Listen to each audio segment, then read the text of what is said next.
രചന അക്ഷര എസ്. അവതരണം ഷാഹുൽ മലയിൽ. എഡിറ്റിംഗ് ഷിരീജ് പൂനൂർ. ടീച്ചറൊന്നും സഹകരിച്ചാൽ തീരാവുന്ന പ്രശ്നമേ ഉള്ളൂ. സ്കൂളിലെ മാനേജർ ക്യാബിൽ നിന്ന് ഭക്ഷണം ചിരിയോടെ പറയുമ്പോൾ ഉള്ളൊന്ന് കാളിപ്പോയിരുന്നു. അയാളുടെ കഴുകൻ കണ്ണുകൾ ശരീരത്തിന്റെ ഉയർച്ച താഴ്ചകളെ തഴുകുന്ന കണ്ടപ്പോൾ വെറുപ്പോടെ തലതിരിച്ചു. സാറിന്റെ ഉദ്ദേശിച്ച് അത് ഇത്രയും ദിവസമായിട്ട് ടീച്ചർക്ക് മനസ്സിലായില്ലേ? എൻ്റെ നിഷമോള് പേറിനും വെറുപ്പിനും വേണ്ടി അവിടെ വീട്ടിൽ പോയിരിക്കുക. എല്ലാം കഴിഞ്ഞ് കൊച്ചിൻ്റെ തലയിൽ മാമോദിസ വെള്ളം വീണ് വരാൻ ഇനിയും മാസങ്ങളുണ്ട്. അതുവരെ നമുക്ക് ഇങ്ങനെയൊക്കെ അങ്ങ് സ്നേഹിക്കാന്നേ. കസേരയിൽ നിന്ന് എണീറ്റു വന്ന് ഇടുപ്പിൽ കയ്യമർത്തിയ ആൾ പറഞ്ഞപ്പോൾ എവിടുന്നോ കിട്ടിയ ധൈര്യത്തിൽ അയാളുടെ കവിളിൽ ആഞ്ഞടിച്ചു. കണ്ണൊക്കെ നിറഞ്ഞ് തൊണ്ടക്കുഴിയിൽ നിന്ന് വാക്കുകളൊന്നും പുറത്തു വരുന്നില്ലായിരുന്നു. അല്ലെങ്കിൽ ഒച്ച വെച്ചിട്ടും കാര്യമില്ല. ഓഡിറ്റോറിയത്തിൽ പരിപാടി നടക്കുന്നതുകൊണ്ട് സ്റ്റാഫും സ്റ്റുഡൻസും എല്ലാം അവിടെയാണ്. കാണണമെന്ന് പറഞ്ഞ് വിളിച്ചപ്പോൾ ജോലിക്കാരൻ സംസാരിക്കാനാവുമെന്നാണ് കരുതിയത്. ഒപ്പം ഭയം കൊണ്ട് ശരീരം വിറക്കാനും തുടങ്ങിയിരുന്നു. ഒരു നിമിഷം ബോധം മരവിച്ച് എന്ത് ചെയ്യണമെന്നറിയാത്ത അവസ്ഥ. ടീച്ചർമാരിൽ ആർക്കെയോ പുതിയ മാനേജർ സ്ത്രീലംബനാണെന്ന് അടക്കം പറയുന്നത് കേട്ടെങ്കിലും ഉച്ചനേരത്തെ പരദൂഷണത്തിന് നൽകുന്ന വില നൽകി തള്ളിക്കളഞ്ഞിരുന്നു കേട്ടതൊക്കെ. എന്താ കാച്ചും നിന്ന് എന്റെ നേരത്തെ കൈവക്ക മാത്രമായിട്ട് നീ എന്നും പറഞ്ഞ അയാൾ പെട്ടെന്ന് മുടിക്കുത്തിനെ കൂട്ടിപ്പിടിച്ച് ചുമരിലേക്ക് ചാരി നിർത്തി സാരി തലപ്പ് കയ്യിൽ ചുറ്റിപ്പിടിച്ചു. ബ്ലൗസിനോട് ചേർത്ത് കുത്തിയ സേഫ്റ്റി പിൻപൊട്ടി തോളിൽ തുളഞ്ഞു കയറിയിരുന്നു. വേദനയിൽ പുളഞ്ഞ് കിട്ടിയ സർവ്വശക്തിയും എടുത്ത് അയാളുടെ നെഞ്ചിൽ ആഞ്ഞു തള്ളി പുറത്തേക്ക് ഓടി. മാനേജർ ക്യാബിന് പുറത്ത് ഇടനാഴി വിജനമായിരുന്നു.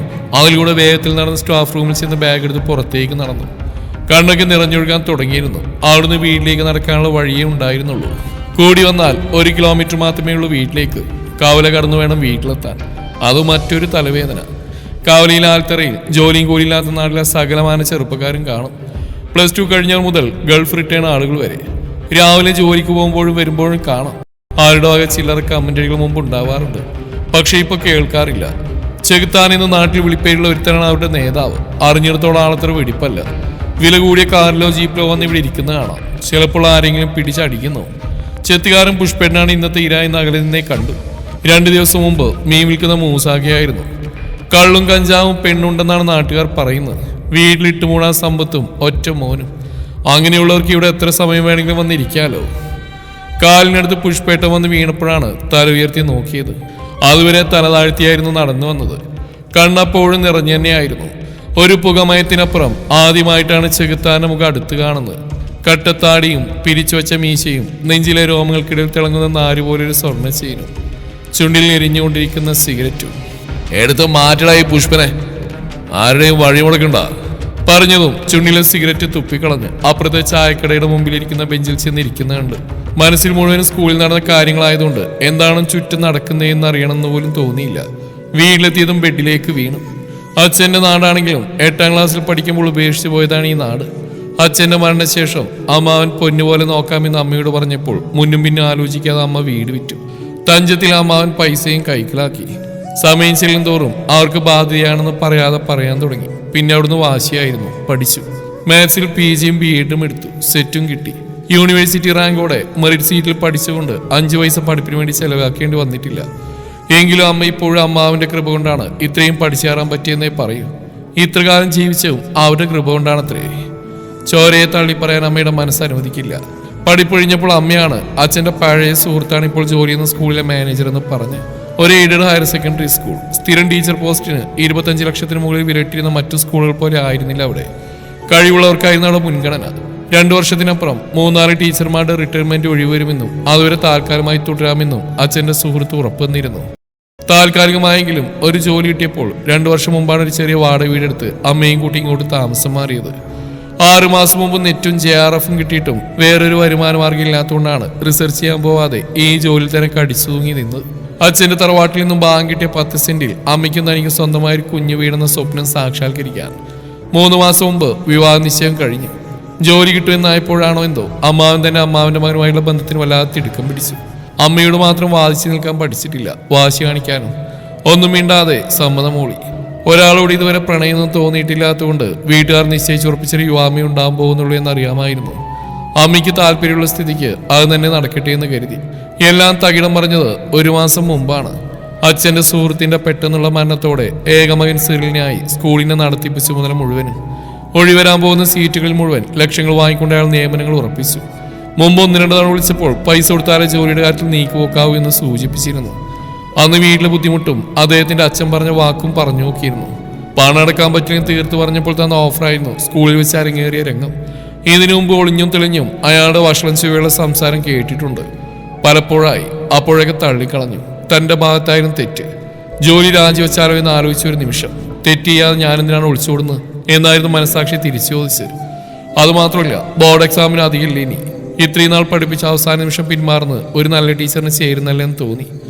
ഒന്നും നടന്നില്ലെങ്കിൽ ഈ അക്കാദമിക് ഇയർ അവസാനിക്കുമ്പോൾ ജോലി രാജിവെച്ച് ഇറങ്ങാമെന്ന് മനസ്സിൽ കരുതി. എന്തൊക്കെയോ ഓർത്ത് മയങ്ങിപ്പോയി. വിളക്ക് വെക്കാൻ നേരമാണ് അമ്മ വിളിച്ചത്. മുഖം വാടിയിരിക്കുന്നത് എന്താണെന്ന് ചോദിച്ചെങ്കിലും ഒന്നുമില്ലെന്ന് പറഞ്ഞ് ഒഴിഞ്ഞു മാറി. അടിച്ചു തളിച്ച് കുളിച്ചു വന്ന് വിളക്ക് വെച്ചെങ്കിലും ഉള്ളിരുട്ടിൽ തന്നെയായിരുന്നു. രാത്രി കഞ്ഞി കുടിക്കാൻ നേരവും എന്തോ ഒന്നും സംസാരിച്ചില്ല അമ്മയോട്. അമ്മയുടെക്കോ കാശടക്കാനുള്ള കാര്യം പറയുന്നുണ്ടായിരുന്നു. പാല്, പത്രം, കറണ്ട്, അങ്ങനെ 6 മാസത്തിനപ്പുറമുള്ള കല്യാണ ചെലവുകളും വിസ്തരിച്ച് പറയുന്നുണ്ടായിരുന്നു. ഒന്നിനും ചെവി കൊടുത്തില്ല. മനസ്സാകെ അസ്വസ്ഥമായിരുന്നു. ജോലിക്ക് പണം ചോദിച്ച കാര്യം അമ്മയോട് പറഞ്ഞിരുന്നില്ല. അല്ലെങ്കിൽ തന്നെ ഹൈ BP ഉണ്ട്. ECGയിൽ കുറച്ച് വേരിയേഷനും. കഴിഞ്ഞ മാസം ഹോസ്പിറ്റലിൽ 2 ദിവസമാണ് കിടന്ന്. ചെറിയ കാര്യം മതി അവിടെ ടെൻഷൻ കയറാം. അതുകൊണ്ട് ഒന്നും പറയാൻ തോന്നിയില്ലെന്നാണ് സത്യം. റൂമിൽ ചെന്നപ്പോൾ ഫോൺ ബെഡിൽ കിടന്ന് വൈബ്രേറ്റ് ചെയ്യുന്നുണ്ടായിരുന്നു. കല്യാണം ഉറപ്പിച്ചതിന് ശേഷം കിടക്കാൻ നേരം രഞ്ജിത്തേട്ടൻ വിളിക്കുന്ന പതിവാണ്. ഒന്നും സംസാരിക്കാനില്ലെങ്കിലും എന്തെങ്കിലുമൊക്കെ സംസാരിച്ചിരിക്കും. സ്കൂളിൽ സംഭവിച്ചെല്ലാം വള്ളി പുള്ളി വിടാൻ രഞ്ജിത്തേട്ടനോട് പറഞ്ഞപ്പോൾ കിട്ടിയ തണുപ്പൻ പ്രതികരണമാണ് ഏറെ വേദനിപ്പിച്ചത്. ഒന്ന് കണ്ണടച്ചേക്കെന്ന്. തന്റെ ദേഹത്ത് കൈവച്ചവന്റെ കരണ്ണടിച്ചു പോക്കാൻ താൻ കാണിച്ച ധൈര്യത്തിന്റെ 1% പോലും കാണിക്കാതെ കണ്ണടച്ചേക്കാൻ. പിന്നീട് ഒരാഴ്ചക്കാലം ക്രിസ്തുമസ് അവധിയായിരുന്നു. അതുകൊണ്ട് തന്നെ സ്കൂൾ തുറന്ന് ചെല്ലുമ്പോഴേക്ക് അന്നുണ്ടായ സംഭവം തണുക്കുമെന്ന് മനസ്സ് പറഞ്ഞിരുന്നു. സ്കൂൾ തുറന്ന ദിവസം 3 സിറികൾ എത്തിയിരുന്നില്ല. ഒപ്പം പുതുതായി ജോയിൻ ചെയ്തൊരു ടീച്ചറും. സ്റ്റാഫ് റൂമിൽ അല്ലറ ചിലർ ഗോസിപ്പെല്ലാം പടർന്നിരുന്നു. 2 ചേർത്ത്. അതിലൊന്നും ശ്രദ്ധ എടുക്കാനേ പോയില്ല. അയാൾ അവിടെ ഇല്ലെന്നുള്ളത് തന്നെ വലിയൊരു ആശ്വാസമായിരുന്നു. വിദ്യാർത്ഥികളുടെ ക്രിസ്മസ് എക്സാം പേപ്പർ കറക്ഷനും ടാബ്ലേഷനും ക്ലാസ് ചാർജുകളുണ്ട് പ്രോഗ്രസ് റിപ്പോർട്ട് മേക്കിംഗും എല്ലാമായി നല്ല തിരക്കിൽ തന്നെ. ആഴ്ച അവസാനമായിരുന്നു പാരന്റ്സ് മീറ്റിംഗ്. +2 ബോർഡ് എക്സാമിന് മുമ്പുള്ള എക്സാം ആയതുകൊണ്ട് തന്നെ എല്ലാവരും കൃത്യമായി റിസൾട്ട് നോക്കും. വിദ്യാർത്ഥികളുടെ ആൻസർ ഷീറ്റും അന്നാണ് രക്ഷിതാക്കൾ നേരിട്ട് കാണിക്കുക. ഓരോരുത്തരുടെയും പ്രോഗ്രസ് റിപ്പോർട്ടിനൊപ്പം ആൻസർ ഷീറ്റ് ഒന്നിച്ച് ഫയലാക്കി ക്ലാസ്സിലെ 30 വിദ്യാർത്ഥികളുടെ ഫയൽ സ്റ്റാഫ് റൂമിലെ കബോർഡിൽ ഭദ്രമായി വെച്ചിട്ടാണ് അന്ന് സ്കൂളിൽ നിന്ന് ഇറങ്ങിയത്. പിറ്റേന്ന് സ്കൂൾ ഉച്ചയ്ക്ക് തന്നെ നേരത്തെ വിട്ടു. മാനേജർ അടിയന്തരമായി സ്റ്റാഫ് മീറ്റിംഗ് വിളിച്ചെന്ന് പറഞ്ഞപ്പോൾ അയാളെ വീണ്ടും അഭിമുഖീകരിക്കാൻ പോകുന്നതിന്റെ ആശങ്കയുണ്ടായിരുന്നു. അവധിയെല്ലാം ആഘോഷിച്ച് ഇന്ന് രാവിലെ വന്നിട്ടുണ്ടെന്ന് ഏതോ ടീച്ചർ പറയുന്നതും കേട്ടു. ക്ലാസ് ടീച്ചർഷിപ്പുള്ള ടീച്ചർമാരെല്ലാം വിദ്യാർത്ഥികളെ ഫയൽ കാണിക്കണമെന്ന് അറിയിപ്പ് ലഭിച്ചിരുന്നു. മീറ്റിംഗിന് ഇറങ്ങുന്നതിന് മുമ്പ് അതെടുക്കാൻ വേണ്ടി കബോർഡ് തുറന്നപ്പോൾ ശൂന്യമായിരുന്നു അവിടെ. തന്റെ കയ്യിലല്ലാതെ അതിന്റെ കീ വേറെ ആരുടെ കയ്യിലില്ലെന്നും ആർക്കും കൈമാറിയിട്ടില്ലെന്ന് ഉറപ്പായിരുന്നു. അവിടെ തന്നെയാണ് വെച്ചിട്ടുള്ളതെന്ന് അത്രയും ഉറപ്പുള്ളതുകൊണ്ട് വേറൊരിടത്തും തപ്പി സമയങ്ങളായും തോന്നിയില്ല. മീറ്റിംഗ് നടക്കുന്ന കോൺഫറൻസ് റൂമിൽ അവസാനമായി കയറുമ്പോൾ കൈ ശൂന്യമായിരുന്നു. പിറ്റേന്ന് രക്ഷിതാക്കളെ എങ്ങനെ സ്വീകരിക്കണം തുടങ്ങി ബാക്കി ഒരുക്കങ്ങളെ കുറിച്ച് മുഴുവൻ സംസാരിച്ച് അവസാനമായിരുന്നു ഫയലുകൾ ചെക്ക് ചെയ്യാൻ തുടങ്ങിയത്. 12 science batch. Babu teacher file റെഡിയല്ലേ? കൊണ്ടുവന്നില്ലേ? എല്ലാവരെയും ഫയൽ നോക്കി അവസാനമായിരുന്നു അയാൾ പേര് വിളിച്ച്. അത് സർ. എന്താ കഴിഞ്ഞില്ലേ? അയാളെ മുതൽ പരിഹാസിരി വിടുന്നുണ്ടായിരുന്നു. ഞാൻ സ്റ്റാഫ് റൂമിലെ കബോർഡിൽ വെച്ച ഫയലൊന്നും കാണുന്നില്ല പറഞ്ഞൊപ്പിച്ച് അയാളുടെ മുഖത്തേക്ക് നോക്കി. Irresponsible idiot. നിങ്ങളെപ്പോലുള്ളവരാ ഇതുപോലുള്ള ഇൻസ്റ്റിറ്റ്യൂട്ടിന്റെ വില കളയുന്നത്. സർ, ഞാൻ അവിടെ വെച്ച് ലോക്ക് ചെയ്താ ഇന്നലെ വൈകുന്നേരം. എന്നിട്ട് അതോടെ പോയി? അത് കീ നിങ്ങൾ ആർക്കെങ്കിലും കൊടുത്തിരുന്നോ? ഇല്ല. പിന്നെ? അറിയില്ല പറഞ്ഞിരുന്നു. ചുറ്റും നോക്കി. എല്ലാവരും അടക്കം പറയുന്നു. ചിലർ അവജ്ഞതയോടെ നോക്കുന്നതും കാണാം. അപൂർവം ചില കണ്ണുകളിൽ മാത്രമാണ് സഹതാപം. ഒരു സദസ്സിൽ എല്ലാവരുടെയും മുമ്പിൽ വെച്ചുള്ള അപമാനം കൂടി ആയപ്പോൾ കരഞ്ഞുപോയിരുന്നു. എങ്കിലും ആരും വാ തുറക്കില്ല, എതിർക്കാനും നിൽക്കില്ല. മാനേജ്മെന്റ് ഭാഗത്തു നിന്നുള്ള അപ്രീതി സമ്പാദിക്കാൻ ആർക്കും താല്പര്യമില്ല തന്നെ. കാരണം നാളെ ഉച്ചയ്ക്ക് 2 മണി വരെ സമയമുണ്ട്. അതിനുള്ളിൽ ഫയൽ തന്നെ കാണിച്ചിരിക്കണം.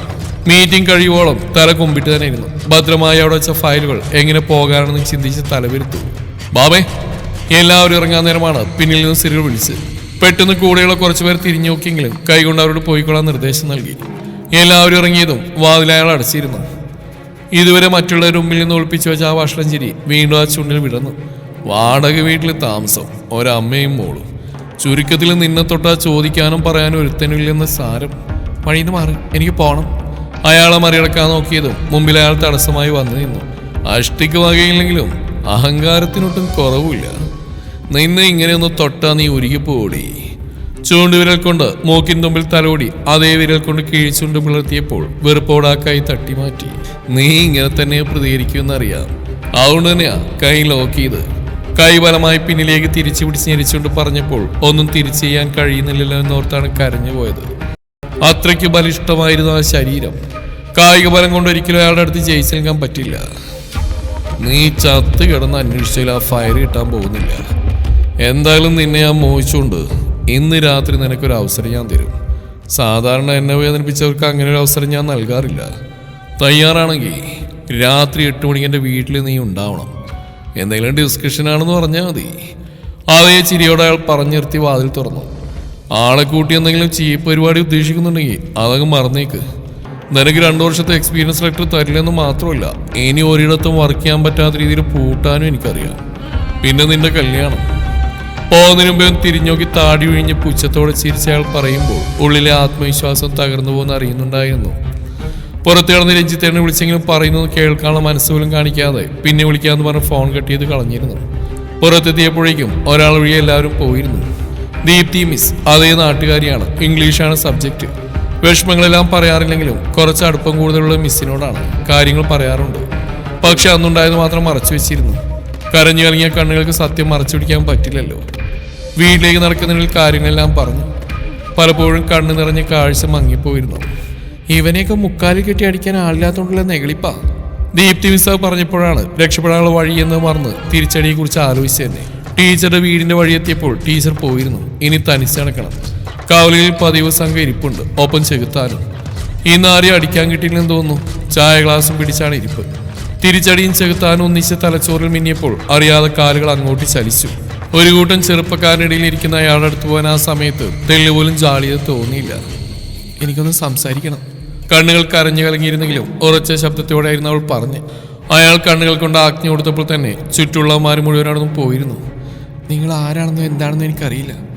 നിങ്ങൾക്ക് എന്നെ സഹായിക്കാൻ പറ്റുമെന്ന വിശ്വാസം. പറഞ്ഞു നിർത്തി അയാളെ നോക്കി. അതൊരു മുഖവരയായിരുന്നു. പറയ് ടീച്ചർ. ആദ്യമായിട്ടായിരുന്നു ആ ശബ്ദം സൗമ്യമായി കേൾക്കുന്നത്. താൻ ടീച്ചറാണെന്ന് അറിയാമെന്നത് ആൾക്കൊരു അതിശയമായിരുന്നു. ഒരാളെ തല്ലാൻ പറ്റുമോ? ബാമ പറയുന്ന കേട്ട് ചെറിയ ചിരിയോടെ മീശത്തുമ്പ് പിരിച്ചു വെച്ചു. ആരെയാണെന്ന് പറഞ്ഞാൽ മതി. എന്തിനാണെന്ന് അറിയണ്ടേ? അയാളോട് ചോദിച്ചപ്പോൾ അയാൾ വീണ്ടും ചിരിച്ചു. വേണ്ട. സിറിൽ കോശി പറഞ്ഞുകൊണ്ട് അയാളെ നോക്കി. ബാക്കി ഞാൻ വീട്ടിലെത്തിയിട്ട് വിളിച്ചു പറയാം.